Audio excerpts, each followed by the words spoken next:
நண்பர்களே, இந்த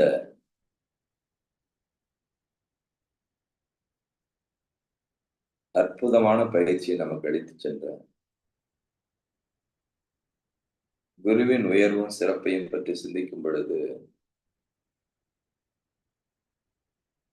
உண்மையிலேயே ஒரு உள்ளார்ந்த பூரிப்பு. இயற்கைக்கான ஒவ்வொரு அசைவையும் நம்மள கவனிச்சுட்டு இருக்கிற அந்த எல்லையற்ற ஆற்றல், யாருக்கு, எதற்கு, எப்போ, என்ன விஷயம் தேவையோ அந்த நேரத்துல அத கொடுப்பதற்கு தயாரா இருக்கு. நண்பர்களே, நாம தொடர்ந்து ஒரு விஷயத்த சிந்தித்துக் கொண்டு, அதற்கான பயிற்சி முறைகளை முயற்சி செய்து கொண்டோம். இந்த பயணம் தொடர்ந்து கொண்டிருக்கிறது. போன வாரம் நாம பேசும்போது ஒரு விஷயத்த ஆழ்ந்த நினைவில் வைத்துக் கொள்ளுங்கள். நாம நிகழ்காலத்துல இருப்பதே இல்லை. நிகழ்காலத்துல இருக்கிறதா நினைச்சிட்டு இருக்கிறோமே ஒழிய, கடந்த கால நினைவுகளை வச்சுதான் வாழ்ந்துட்டு இருக்கிறோம் அப்படின்னு சொன்னேன். ஒரு அம்மா கூட கேட்டாங்க, ஐயா இப்ப நீங்க ஒரு உதாரணம் சொல்றீங்க. கடந்த கால அனுபவத்துல அல்லது நீங்க தெரிந்து கொண்ட விஷயத்த பகிரணும்னா அதோட கனெக்ட் பண்ணி தானே சொல்ல முடியும். அப்படி இருக்கும்போது எப்படி அதை நாம நெக்லெக்ட் பண்றது? அதை நாம எப்படி தவிர்ப்பது அப்படின்னு கேட்டாங்க. நல்ல கேள்வி. ஆக்சுவலா அது என்னன்னா, சரியா சொல்லணும்னா, தவிர்க்க சொல்லல. மனோங்கிறது ஒரு தனி என்டிட்டி. அதாவது நாம பயன்படுத்தக்கூடிய ஒரு கருவி. அது நாம இல்லைங்கிற புரிதலை நாம அதிகப்படுத்திக்கணும். அதுதான் ரொம்ப முக்கியம். அந்த விழிப்போடு நீங்க தாராளமா கையாளலாம் அத. ஒரு மருத்துவர் தன் கையில இருக்கிற கத்திய ஒரு சர்ஜரிக்கு பயன்படுத்தும் போது அவருக்குள்ள என்ன இருக்கும்? எவ்வளவு கவனமா அத கையாளணுமோ அவ்வளவு கவனமாக கையாண்டு அந்த உயிரை மீட்டெடுக்கிறார். அப்போ கத்தி தவறா? இல்ல. கையாள தெரிந்திருக்கணும். அந்த விழிப்புணர்வு இருந்துருச்சுன்னு வச்சுக்கோங்களேன், நீங்க தாராளமா மனத கையாளலாம். ஏன்னா அது ஒண்ணுதான் உங்களுக்கு கிடைச்ச டூல். அதாவது ஒரு கருவி.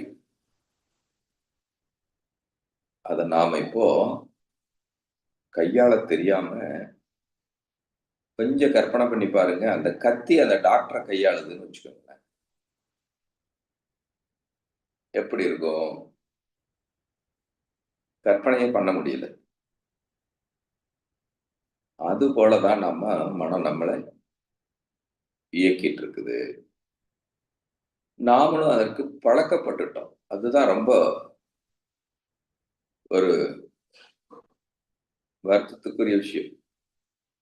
இல்ல சிந்திக்க வேண்டிய விஷயம். வருத்தம் படுறதுக்கு ஒண்ணும் இல்ல. சிந்திக்க வேண்டிய விஷயம். மகரிஷி அவங்க எண்ணங்களை பற்றி சொல்லும்போது ஒரு இடத்துல சொல்றாங்க, இந்த மழை பெஞ்சதுன்னா, பெரிய மலை பகுதிகள்ல பெய்யிற மழை வந்து பள்ளத்தை நோக்கி ஓடி வரும்.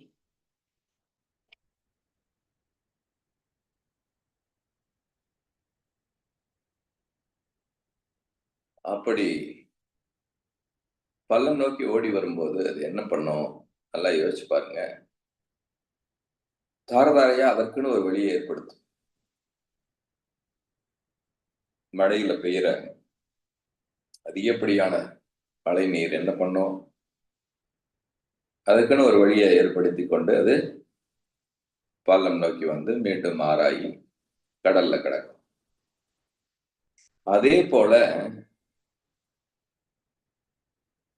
அந்த நம்மளுடைய ஏற்கனவே பதிவான எண்ணங்கள் எல்லாம் என்ன பண்ணுங்கன்னா, நமக்குள்ள அது மாதிரி ஒரு பாதையை ஆழமா ஏற்படுத்திரும். அதனால நமக்கு நாம என்ன நினைச்சிட்டு இருப்போம்னா, அப்படி உருவான நம்ம உடல்ல ஆற்றல் பெருகும்போது மீண்டும் எந்த வழியில நாம எண்ணினமோ, எந்த வழியில செலவிட்டோமோ, அதே வழியில தான் மீண்டும் அது செலவாயிட்டே இருக்கும். அந்த மழைநீர் எப்படி மழை பெய்யும்போது ஒரு பகுதியில போகுதோ, மீண்டும் மழை நின்றோனே காய்ஞ்சிரும். திரும்பி நல்ல மழை பெய்யும்போது எந்த வழியில வெளியேறுச்சோ, அதே வழியில தீண்டும் போகும். அதே போல நம்ம உடம்புல ஆற்றல் பெருகும்போது மீண்டும் எந்த வழியில நாம செலவிட்டோமோ, சிந்திச்சோமோ, அனுபவப்பட்டோமோ, அதே வழியில தான் மீண்டும் செலவு செய்து கொண்டிருக்கோம். உள்ளார்ந்து கவனிக்க வேண்டிய ஒரு நுட்பமான விஷயம் இது. நாம என்ன பண்ணிருவோம் அதுக்கு, இதெல்லாம் என்னுடைய பழக்கம்னு ஒரு முத்திரை குத்திடுவோம். இப்ப பழக்கம்ங்கிறது இயற்கையானது அப்படின்னு நாமளே அதுக்கு அழகான ஜோடனையும் பண்ணிருவோம். அதுக்கப்புறம் அத பற்றிய ஆராய்ச்சியே நமக்கு வராது. ஏன்னா நாம தான் பழக்கப்படுத்திட்டோமே. அதுக்குள்ளேயே பயணிச்சுட்டு ஏன் கடந்த கால நினைவுகள நீங்க கேரி ஓவர் பண்ணாதீங்க. அது உங்க நிகழ்காலத்த வாழ விடாதுன்னு ஏன் திருப்பி திருப்பி சொல்றேன் அப்படின்னு சொன்னா, இப்படித்தான் நாம பல ஜென்மாந்தரங்களாக நான் ஆரம்பத்துல குறிப்பிட்டேன். உங்களுக்கு வயதே இல்ல. நீங்க எத்தனை 1000 ஆண்டு காலமாக பயணித்துக் கொண்டிருக்கிறீர்கள் என்று உங்களுக்கும் தெரியாது. யாரும் கணிக்க முடியாது. நீங்க சொல்ற வயதெல்லாம் இந்த உடலுக்கு மட்டும் தான். 20 வருஷம், 30 வருஷம், 50 வருஷம். ஆனா நீங்க எத்தனை 1000 ஆண்டுகள், எத்தனை லட்சம் ஆண்டுகள் பயணிச்சுட்டு இருக்கீங்கன்னு உங்களுக்கு தெரியாது. ஆழ்ந்த சிந்தனையில் இருக்கிற மிகப்பெரிய ஞானிகள் சிலர் ஒரு கோடிட்டு காமிக்கிறாங்க. திருமூலர் பற்றியெல்லாம் சொல்லும்போது அப்படியெல்லாம் இருக்கிறது. அவங்க உணர்றாங்க அந்த காலம், எத்தனை காலம் கடந்திருப்போம் என்பதை. ஆழ்ந்த தவத்தில். அப்போ உங்களுக்கு என்ன கிடையாது? வயது கிடையாது. இதுல இன்னொரு மிகப்பெரிய உண்மை புரிந்திருக்கிறது. உங்களுக்கு மரணமும் இல்ல. எப்படி சட்டைய மாத்தி போட்டுட்டு இருக்கோமோ டெய்லி, அது போல இந்த உடம்ப அது விடுத்து வேறு ஒரு உடம்பில தன்னை இணைச்சு அப்படியே அந்த பயணத்தோட. சரி. அப்ப இந்த பழக்கம் அப்படின்னு நாம நினைச்சிட்டு இருக்கிற விஷயம் எங்கிருந்து வந்தது? நாம விழிப்புணர்வோட நமது எண்ணங்களையும் மனதையும் ஆராய்ச்சி பண்ணாததுனால, நாம நிகழ்காலத்தை தவற விட்டதுனால, இறந்த காலமே நம் வாழ்க்கையாக மாறி, அதையே நாம பழக்கம் என்று கருதி கொண்டிருக்கிறோம்.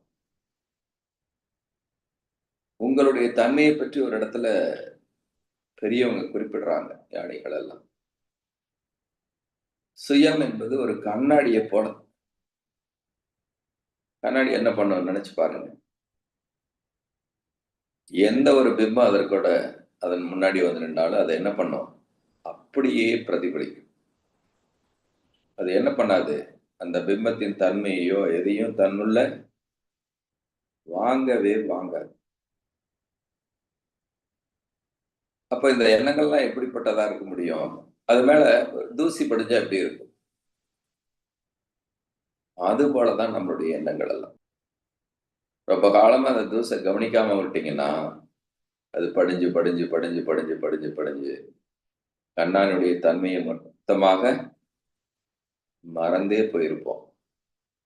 என்ன இருக்கும்? மேல கம்ப்ளீட்டா எண்ணங்களுடைய படிவம் இருக்கும். இதைத்தான் கர்ம வினைகள் என்றெல்லாம் சொல்லப்படுகிறது. அப்போ நம்ம மீண்டும் மீண்டும் அதே பயணத்துல மீண்டும் அதே காரியத்தை ஆற்றிக் கொண்டிருக்கிறோம். அதிலிருந்து நாம் கட்டாயம் விழிப்படைய வேண்டும். இந்த ஆன்ம விழிப்புணர்வு கட்டாயம் ஏற்பட வேண்டும். அப்படி இல்லைன்னா மீண்டும் செய்தவற்றையே தொடர்ந்து செய்துட்டு இருப்போம். ஒருத்தர் கோபப்படுறாரு, அப்புறம் புரிஞ்சுக்கிறாரு இது கோபப்படுறது தப்பு அப்படின்னு சொல்லி. கோபம் என்னாச்சு? நாம நினைச்சிட்டு இருக்கோம் போயிடுச்சுன்னு. கிடையாது. அது மீண்டும் உங்களுக்குள்ள ரீஷெட்யூல் ஆகி உள்ள இருக்கும். ஏன்னா அதுக்குள்ள நீங்க ஏற்கனவே கடந்து வந்திருக்கிறீங்க. அந்த அனுபவம் தான் உங்ககிட்ட இருக்கும். உங்க மனத்துல என்ன இருக்கும் அதுதான். உங்க நீங்கன்னு சொல்றதுல 2 விஷயம் இருக்கு. ஒண்ணு உங்க சுயம், இன்னொன்னு உங்க மனம். அதாவது எண்ணங்களின் தொகுப்பு. அதுக்குள்ளதான் இதெல்லாமே அடங்கி இருக்கு. வாய்ப்புக்கு எதிர்பார்த்துட்டு இருக்கு. நாம தான் கடந்த காலத்தை வச்சு தானே வாழ்ந்துட்டு இருக்கிறோம். எப்ப வேணாலும் அது என்னன்னும் நமக்குள்ள திரும்பி எழுச்சி பெற ஆரம்பிக்கும். அப்போ இந்த தூசி படிய விட்டுட்டோம்னா, கவனிக்காம விட்டுட்டீங்கன்னா இது தொடர் பயணமாகத்தான் இருக்கும். உங்களால முழுமையான எதற்காக இந்த உடல் எடுத்ததோ, எதற்காக இத்தனை வாழ்க்கை முறை நமக்கு அமைந்ததோ அதை அடைவதற்கான வாய்ப்பே பல ஜென்மாந்தரங்களாக தவற விட்டுருக்கும். இது தகுந்த நேரம். சரியான குரு நமக்கு கிடைச்சிருக்காங்க. அவங்க என்ன சொல்றாங்க? கவியில கூட கொஞ்ச நேரத்துக்கு முன்னாடி பாடும்போது என்னுடைய மொத்த நினைப்பதும் கரைவதை நான் உணர்கிறேன். நான் தூய்மை அடைவதை என்னால் உணர முடிகிறது என்று அருட்தந்தையினுடைய கவியில நம்ம இனிஷியலா போட்டுட்டு இருக்கும்போது கேட்டேன். அப்படி சொல்றாங்க. இதுக்கு ஒரு சின்ன எப்படி கேரி ஓவர் ஆகுது, எப்படி பண்ணிட்டு இருக்கிறோம். கடந்த காலத்தையே நாம கனெக்ட் பண்ணிட்டே இருக்கிறதுனால நிகழ்காலம் வாழ்வதில்லை. இப்ப 2 விஷயம் சொல்றேன். ஒண்ணு, கடந்த காலத்தோட கனெக்ட் பண்ணித்தானே ஆகணும் அப்படின்னு சொல்றவங்களுக்காக என்ன சொன்னேன்? கவனமா கையாளுறதுக்கான பக்குவம். மனம் அப்படிங்கிறது ஒண்ணு தனி. அது நாம் இல்லை. அது நாம கையாளுவதற்கான ஒரு கருவி. எப்படி கையாளணும்? அந்த விழிப்புணர்வு நமக்கு இருந்துட்டா நிச்சயம் நீங்க கையாளலாம். ஒன்றும் தவறு வராது. நிச்சயம் வராது. நீங்க அதோட கனெக்ட் ஆயிட மாட்டீங்க. ஆனா நமக்கு இந்த அடிப்படையான தெளிவு இல்லாததுனால மனம்தான் நாம நினைச்சிட்டு நம்மளுடைய செயல்களை எல்லாம் செய்துட்டு இருக்கோம். இன்னும் நீங்க அப்படிதான் யோசிச்சுட்டு இருப்பீங்க. ஏன்னா தனிச்சு யோசிக்கிற அந்த விழிப்புணர்வு நம்மிடம் இல்லாமலே போய்விட்டது. அதற்கு பல காரணங்கள், பல நிகழ்வுகள். அதை நாம குறையாவோ அல்லது இது தவறு அப்படின்லாம் பார்க்கறதுக்கு இல்லை. இப்ப கிடைச்ச இந்த தருணத்தை நாம எப்படி கொண்டுட்டு போக போறோம். ஒரு ஞானி கிட்ட ஒருத்தர் ஒரு அவர் மக்களுக்கெல்லாம் நிறைய நற்போதனைகளை சொல்லிட்டு ஒவ்வொரு இறைத்தலைமா ஒரு நல்ல கோவில்களுக்கும் அப்படியே நகர்ந்துகிட்டே இருப்பார். அது அவருடைய பணி. அங்க சேர்றவங்க எல்லாம் என்ன பண்ணுவாங்க? ஓ, இவர் நல்லா சொல்றாரு, நிறைய விஷயம் நல்லதா இருக்குன்னு சிலர் அவரோட சேர்ந்து இணைஞ்சு அந்த பயணத்துல கூடயே இருப்பாங்க. எல்லாம் நடந்து அந்த காலத்துல அவ்வளவுதான் வாய்ப்பு. இப்படி நடந்து போயிட்டு இருப்பாங்க. இப்படி நடந்த ஒரு நிகழ்வுல நடந்துட்டு இருக்கும்போது அங்க ஒரு நபரை வந்து சேர்றோம். அவன் பேசிக்கா திருட. அவனுடைய தொழில் திருட்டு தொழில். அது அந்த ஞானிக்கு தெரியும். அவன் வந்து சொல்றான், சாமி உங்க போதனையெல்லாம் கேட்கிறேன். ரொம்ப நல்லா தெரியுது. நானும் அப்படி என்ன மாத்திக்கணும்னு நினைக்கிறேன். கொஞ்ச காலம் உங்க கூட பயணிச்சேன்னா, நிச்சயம் என்னால மாத்திக்க முடியும்னு நம்புறேன். அதனால என்ன நீங்க உங்களோட சேர்ந்து இந்த பயணத்துல இணைச்சுக்கணும். நானும் வர்றேன் அப்படின்னு அவர்கிட்ட கேட்கிறேன். அவரு கொஞ்ச நேரம் ஆழ்ந்து சிந்திச்சுட்டு அப்புறம் சொல்றாரு, பாரு உன்னால உன்னுடைய திருட்டு தொழில விட முடியாது. இங்க நீ வந்தேன்னா மற்றவர்களுக்கும் சிரமமும் துன்பமும் வருவதற்கான வாய்ப்பு நிறைய இருக்கு. அதனால நீ தயவு செய்து அதை விட்டுடு அப்படின்னு சொல்றார். இல்ல அவன் வந்து பிடிவாதமா, இல்ல இல்ல இல்ல நீங்க கட்டாயம் என்ன அனுமதிக்கணும். நிச்சயம் நானு உங்க கூட அட்லீஸ்ட் ஒரு மாசமாவது பயணிக்கிறேன். கூட வந்து நான் என்ன பண்றேன், யாருக்கும் தொந்தரவு இல்லாம இருக்க முயற்சி பண்றேன். இல்ல இல்ல அப்படி பண்ண முடியாதுங்கிறாரு. அப்புறம் நான் சொல்றேன், நான் இந்த உங்க கூட இருக்கிற இந்த காலத்துல திருட்டே பண்ண மாட்டேங்கிறத உறுதியா உங்களுக்கு சத்தியம் பண்ணி கொடுக்குறாங்களாம். அவர் சரி ஓகே, அப்ப சரி நீ இரு, நீங்க கூட இந்த பயணத்துல இங்க கிடைக்கிற நல்ல விஷயத்தை எல்லாம் கவனின்னு சொல்லி விட்டுட்டு அவர் தன்னுடைய பணியை செய்ய ஆரம்பிக்கிறாரு. இது தொடர்ந்து இப்படி ஒரு வாரம் போச்சு. அதுக்கப்புறம் ஒரு வாரத்துக்கு கழிச்சு கம்ப்ளைண்ட் வருது எல்லாத்துக்கும் மக்கள்கிட்ட. என்ன, தன் பொருளை காணான்னு ஒருத்தர் சொல்றாங்க. ஆனா ஒரு 2-3 நாள் கழிச்சு வந்து அவங்களே இல்ல இல்ல அது என்ன ஆயிடுச்சு, வேற ஒருத்தங்க கிட்ட இருந்தது, அவங்க பையில கிடந்துச்சு. அப்புறம் அவங்க போய் பார்த்தோம். அப்புறம் அவங்க நாங்க இதை திருடவே இல்லை, தெரியாம என் பையில வந்துருச்சுன்னு சொல்லி எடுத்துக்கிட்டோம் அப்படின்னு இது போல நிறைய கம்ப்ளைண்ட் வர ஆரம்பிச்சு. உடனே இந்த ஆசானுக்கு சந்தேகம் வந்துருச்சு. ஏன் திருட உள்ள இருக்கிறான், சரி இவன் என்ன பண்றான் அப்படின்னு பார்க்கணும்னு அவர் என்ன பண்றாரு, ஒரு நாள் தூங்குற மாதிரி கண்களை மூடிட்டு தூங்கலை, அவன் என்ன பண்றான்னு கண்ணை மூடி பொதுவா அரை கண் பார்வையில கவனிச்சுட்டு இருக்கிறார். அவன் நினைச்சிட்டான் தூங்கிட்டாரு. நைட்டு 1 மணி 2 மணி ஆச்சு. எல்லாம் அசந்து தூங்குற நேரத்துல இவன் மட்டும் எந்திரிக்கிறான். எந்திரிச்சு என்ன பண்றான், போய் ஒரு இடத்துல ஒரு ஒருத்தர்கிட்ட இருக்க பையில இருக்கிற பொருள் எடுத்துட்டு வந்து இன்னொருத்தர் பைக்குள்ள போடுறான். இப்படி மாத்தி மாத்தி அவன் போட்டுட்டு இருக்கிறான். அதை அவர் பார்த்துட்டார். வான்னு கூப்பிடுறாரு. உங்ககிட்ட சொன்னனே முதல்லயே இந்த தொழிலை பண்ணக்கூடாது, இங்க செய்யக்கூடாது அப்படின்னு சொல்லி கண்டிக்கிறார். அப்ப அவன் சொல்றான், சாமி நான் உங்ககிட்ட கொடுத்த சத்தியத்தை மீறல, திருடலை, நான் ஒரு இடத்துல இருந்து வாங்கி இன்னொரு பக்கம் போடுறான், அவங்க 2-3 நாள் கழிச்சு எடுத்துக்குவாங்க. ஆனா இது ரொம்ப காலமா நான் பழகின பழக்கம். அதனால எனக்கு 12-1 மணிக்கு மேல தூக்கமே வர்றதில்லை. அதனால இந்த வேலையை நான் செய்யறேன். சப்போஸ் இந்த ஒரு மாசம் கழிச்சு நான் திருந்தாம இருந்துட்டேன்னா நிச்சயம் நான் போய் என் திருட்டு தொழிலைத்தான் பண்ணணும். அப்ப இந்த அனுபவம் நமக்கு உதவியா இருக்குமே, அதனாலதான் இதை செய்யறேன்னு அவன் சொல்றதா அந்த கதை தொடர். இப்ப எதுக்காக இதை சொல்றேன் அப்படின்னு சொன்னா, நம்மளுடைய கடந்த கால அனுபவங்களுக்கு பார்த்தீங்களா எண்ணங்களெல்லாம் இப்படி உங்களை ஜோடனை பண்ணி என்ன பண்ணும், நீங்க செய்யற செயல்களை மீண்டும் அந்த பழைய செயல்களையே செய்வதற்கான தூண்டுதலை மறைமுகமாக உங்களுக்கு ஏற்படுத்திடும்.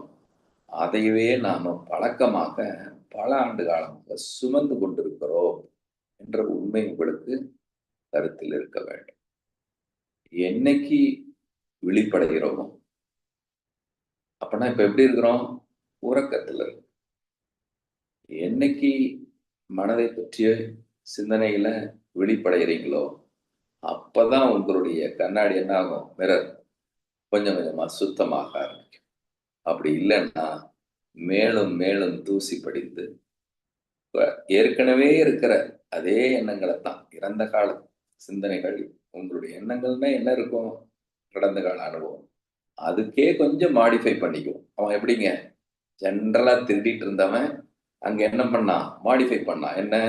ஒரு பையில எடுத்துட்டு இன்னொரு பையில போட்டான். அந்த மாதிரி நாம என்ன பண்ணிக்குவோம்? கொஞ்சம் கொஞ்சமா மாடிஃபை பண்ணி இது புதுசுன்னு நினைச்சிட்டு இருப்போம். ஆனா அடிப்படையில நாம் அந்த கடந்த கால அனுபவத்தை தான், தொடர்ந்து செஞ்ச விஷயத்தை தான் மீண்டும் செய்து கொண்டே இருப்போம். நண்பர்களே, அதுவும் ஞானத்தை தேடி இந்த பயணத்துல இருக்கும்போது இன்னும் கவனமா இருக்கணும்.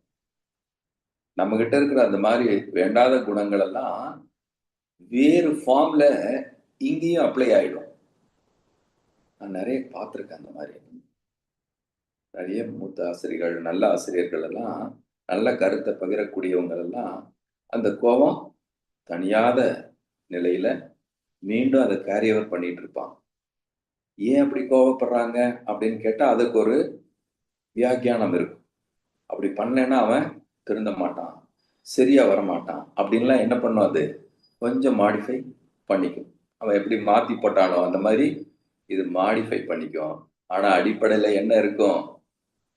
இறந்த கால அனுபவங்கள் மட்டுமே உங்கள் கூட பயணமாயிடும். இப்ப எல்லா செயலிலும் இந்த கேள்வி இருக்கும். செய்தது யார்? செய்யப்படும் பொருள் என்ன? அப்படிங்கிற சிந்தனை நமக்கு எப்பயும் இருக்கும். யார் அதை இயக்குறானோ அவனை நீங்க எப்பயுமே கவனத்தோடையே வச்சுக்கணும். அப்பத்தான் இந்த எண்ணங்களிலிருந்து, எண்ணங்கள்ங்கிறது இறந்த கால விஷயங்கள் மட்டுமே, அதுல இருந்து உங்களை மீட்டெடுக்க முடியும். இந்த விழிப்புணர்வு இல்லைன்னா உங்களால வாழ்நாள் முழுவதும் நீங்க ஏற்கனவே செஞ்ச விஷயத்த கொஞ்சம் மாடிஃபை பண்ணிக்குவீங்க. நீங்க உங்களுக்கு கிடைச்ச புது புது அனுபவத்துக்கு ஏற்ற மாதிரி சின்ன மாடிஃபிகேஷன் மட்டும் பண்ணிட்டு இருப்பீங்களே ஒழிய, அதுவே தொடருங்கிற பெரிய உண்மையை நீங்கள் கட்டாயம் புரிந்து கொண்டு வாழ்க்கையை சந்தித்து எல்லையற்ற மகிழ்ச்சியும் நிறைவும் பெற வேண்டும் என்று சொல்லி இந்த சிந்தனையை நிறைவு செய்கிறேன். வாழ்க வளமுடன். வாழ்க வளமுடன். வாழ்க வளமுடன்.